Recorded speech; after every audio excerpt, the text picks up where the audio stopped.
Okay, this is a review of the Neewer 56-inch tripod.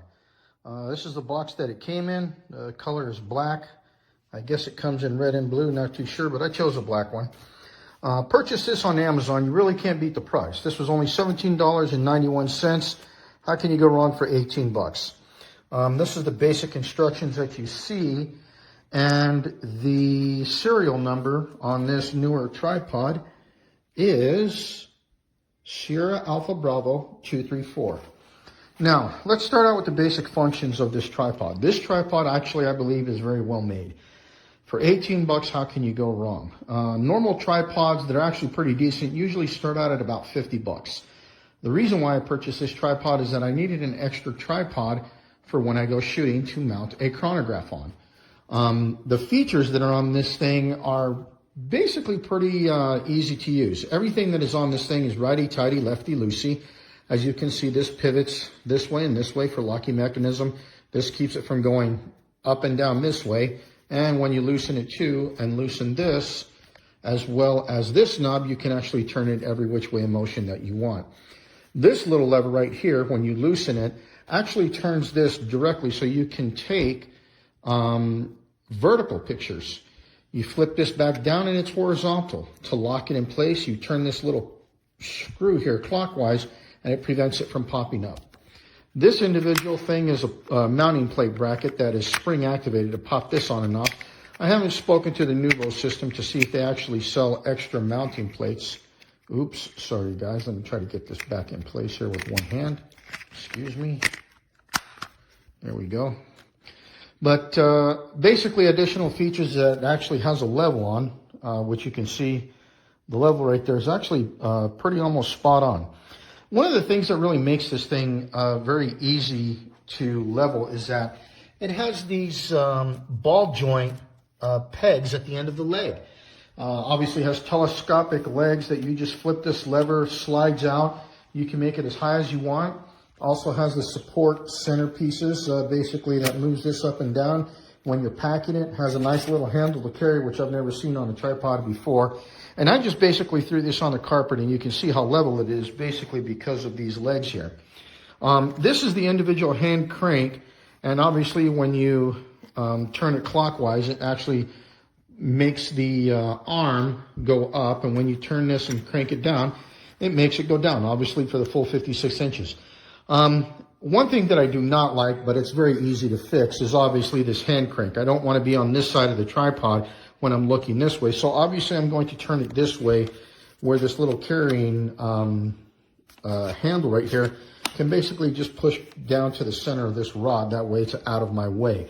But other than that, the difference obviously between tripods, and I actually have a much more expensive tripod from Vortex, is, of course, that one costs $100, is basically because of the functions that it has. The legs actually completely fold out. You can sit on any uneven surface, and the legs extend a lot farther. And you can basically sneak in and sit down underneath the tripod without the complications of only being able to deal with the distance between the legs because of these supporting arms. But again, this is basically for type of shooting with a camera, my chronograph that I'm going to be using, possibly a spotting scope if that.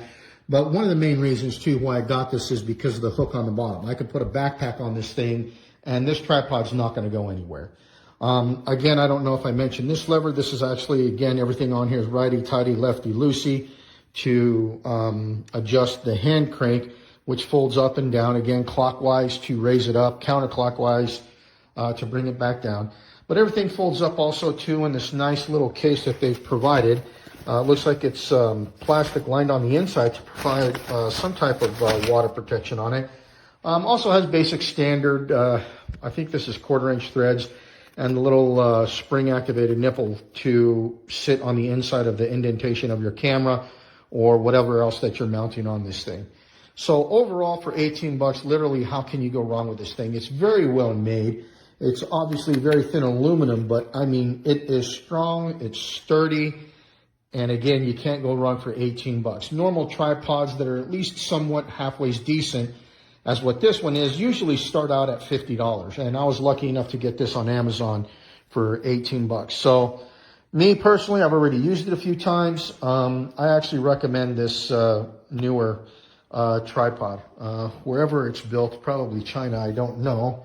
Let's take a look at the directions here. I don't know where it's made, but nonetheless, it's actually a pretty unique tripod as far as sturdiness, ease of use, and everything seems like it's well made. It's nothing that's on here is very flimsy. So anyways, guys, I hope the review helps you out.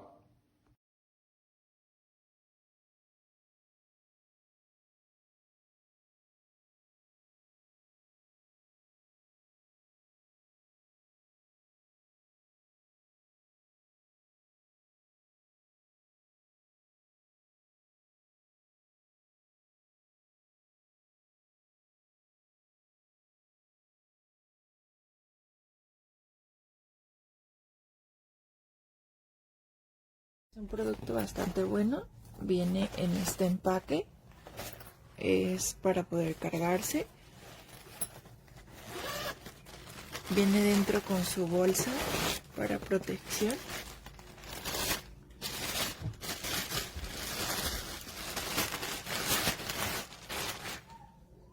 este es el artículo, esto tiene para poder sostener el tripié.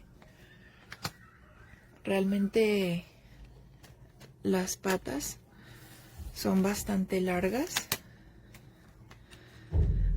La parte de abajo es movible. Tiene la parte de arriba para apretar. Tiene, la verdad, bastantes funciones para girar, para apretar donde la cámara va. Se puede quitar la parte de la base. Yo lo tengo ya directamente en mi cámara. Tiene un estabilizador en la parte de aquí para saber exactamente dónde está centrado. Y tiene esto que me parece genial. Es esto. Para que salga todavía más arriba. Y poder tomar unas fotos mejores.